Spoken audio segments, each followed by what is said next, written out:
Hey everyone, welcome back to Shop Life. I thought about making this video really quickly while I'm working on this rare X5 that came as a manual from the factory. This is a 2001 X5 3.0 and it's got the ZF manual transmission.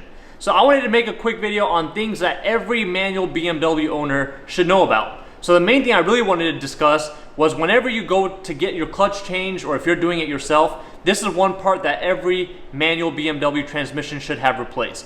Some of them actually came with it from the factory.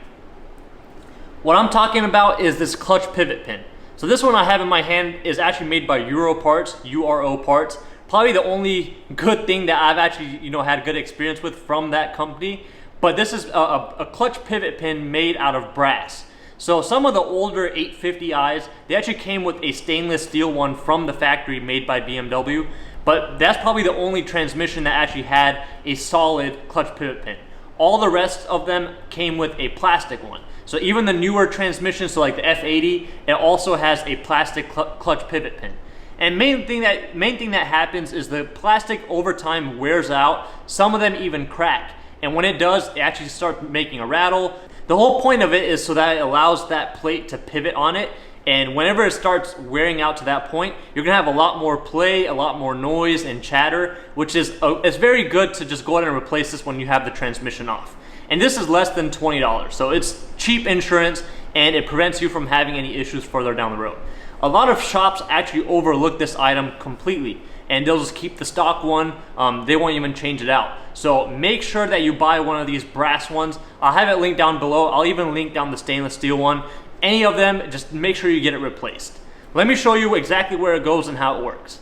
All right, so we're inside of the bell housing right now. Here's the throwout bearing. The clutch pivot pin is actually behind this fork right here. So let's go ahead and remove it. We'll remove this throwout bearing first. Now there's this clip on it. So we're gonna remove this clip.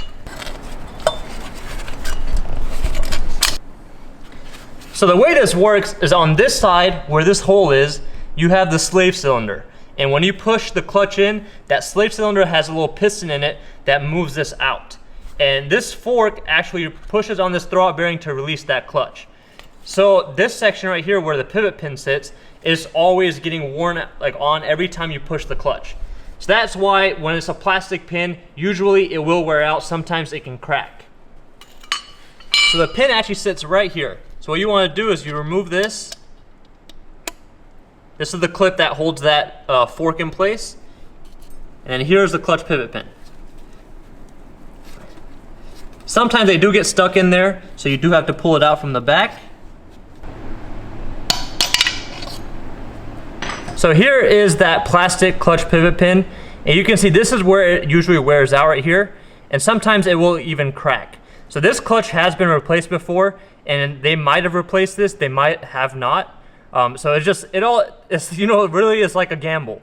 Sometimes they'll break, sometimes they'll just wear out to the point where there's a lot more movement, and sometimes nothing will happen to them. But I mean, it's less than a $20 upgrade of a part that it's like a no-brainer, so might as well knock it out. So here's a new one. All the dimensions and everything are the same. It's just not as worn out. And since this is brass, it will allow it to wear a little bit, which is good just in the case of something catastrophic happens to that clutch assembly, you don't have any other issues. So this will allow it to wear. The stainless steel ones are a little bit tougher and they won't wear out, but that's also an option.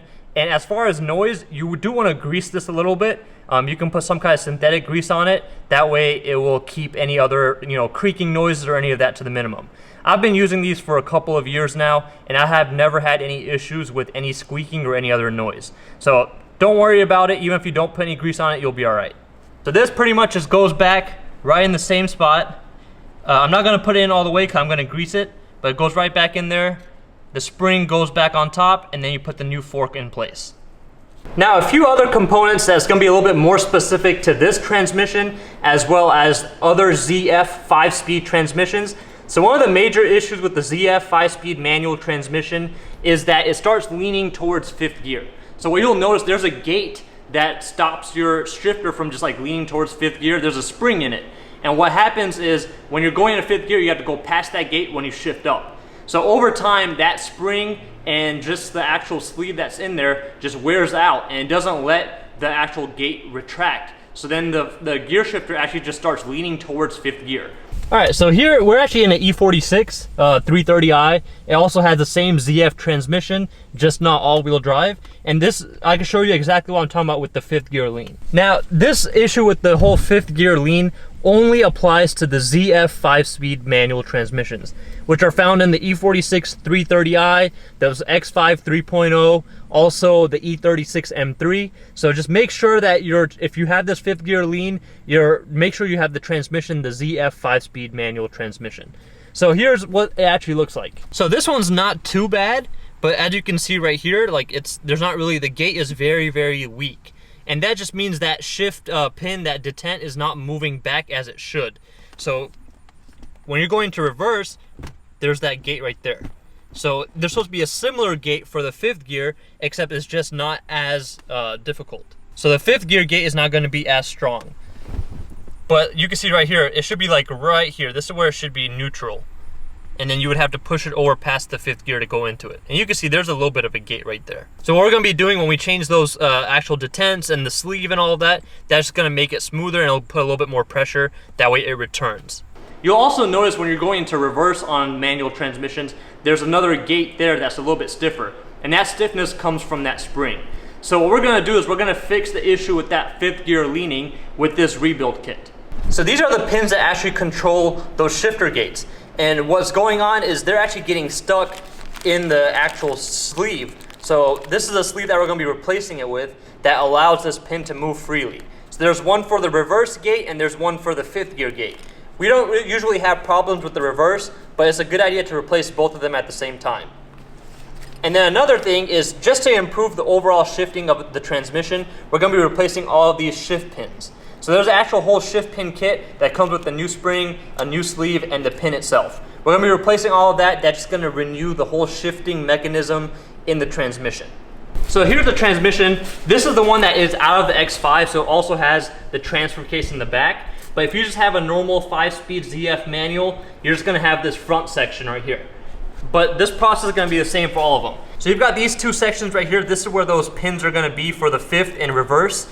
And we're going to be removing all of these caps. I'm going to make a whole separate video on that because that does require a special tool to replace those things.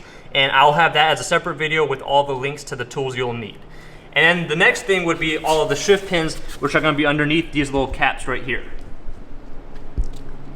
A lot of people don't really worry about these shift pins if they're not having any issues getting into gear, but it's a good thing to replace when you have this transmission out, as is replacing all these seals. We're going to be replacing this selector rod joint as well as the shift rod seal inside. We're going to replace the output seal, which is inside of here, and also the input seal, which is inside of the bell housing. And what that's going to do is that's going to reseal everything. That way we don't have any of this dampness anywhere else. Now, another specific item that you should look into if you have like an SMG transmission out of the E46 M3. A lot of times what you'll notice is you're going to have like a very long delay in shifts. Sometimes the gear number will start flashing when you're trying to shift, usually between 2nd and 3rd. And the issue with that is there's actually a spring on the side of the transmission that usually breaks. So I don't have an actual SMG manual transmission to show you guys, but if you look on the forums or if you look online, I'll try to include a picture on here. That spring, when it breaks, it pretty much doesn't allow that full pressure to shift into the next gear, which is why you'll have those delayed shifts. And sometimes it won't even shift at all. So if you have an SMG manual transmission that's having issues, definitely look into that. Besides that, if you guys have any other questions about your BMW manual transmission, feel free to leave a comment down below, and I'm sure there's a lot of other people that watch these videos that can help out, and I'll try to help out as much as I can as well. Anyways, that's it for this video. Make sure you stay tuned for more on this X5. We're gonna have this whole vlog as far as replacing all the stuff that we've done. We've done a lot of work on this X5, and it's gonna be a complete blast to drive when we're done. Also, stay on the lookout for the next video where we will have that 5th gear lean fix, and I'll show you guys what tools you need and all of the stuff that goes behind that. Besides that, thanks for watching. We'll see you guys in our next video.